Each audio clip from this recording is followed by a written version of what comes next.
দিনাজপুর সীমান্তে উত্তেজনা নিয়ে আরো জানাতে সরাসরি যুক্ত হচ্ছেন সহকর্মী হারুনুর রশিদ। রশিদ, সীমান্ত পরিস্থিতির সর্বশেষ কি তথ্য রয়েছে আপনার কাছে, আমাদেরকে বিস্তারিত জানাবেন। যে যে আপনি বলছিলেন যে আমাদের দিনাজপুরের বিরল এলাকা থেকে ধান কাটার সময় দুইজন কৃষককে বিএসএফ ধরে নিয়ে গেছে এবং এটাকে কেন্দ্র করে স্থানীয় জনতারা ক্ষোভে তারা তারা তাদের সীমান্ত থেকে দুইজনকে আটক করে নিয়ে আসছে এবং এই পর্যন্ত বিএসএফ এবং বিজিবির মধ্যে আলোচনার বিষয়ে এখনো কোনো সিদ্ধান্ত আসেনি। তবে আমরা স্থানীয় জনপ্রতিনিধির মাধ্যমে জানতে পেরেছি যে সন্ধ্যার পরেই বিএস এবং বিজিবি তারা বৈঠক করে এই যে সমস্যাটা তৈরি হয়েছে সেটা নিরসনের চেষ্টা করবেন। তবে এখন পর্যন্ত সীমান্তে কোনো ধরনের অপ্রীতিকর কোনো ঘটনা ঘটেনি, সম্পূর্ণ শান্তিপ্রিয় অবস্থান চলছে।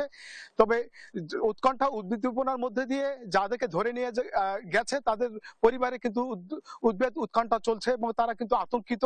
তারা মনে করতেছেন যে দ্রুত সময়ের মধ্যে যদি বিএসএফ বিজিবির মধ্যে একটা বৈঠক হয় এবং বৈঠকের মধ্যে দিয়ে যদি তাদের পরিবারের লোকজনকে নিয়ে আসা হয় তাহলে তারা বেশি তাড়াতাড়ি খুশি হবে।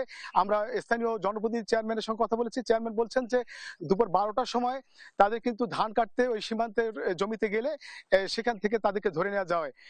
এরপর থেকে এখন পর্যন্ত এই অবস্থায় আছে। এখন পর্যন্ত এই জায়গাটা শান্তিপ্রিয় আছে, কোনো রকম কোনো অপ্রীতিকর ঘটনা ঘটেনি। তো এই ছিল দিনাজপুরের বিরল সীমান্ত থেকে বিস্তারিত।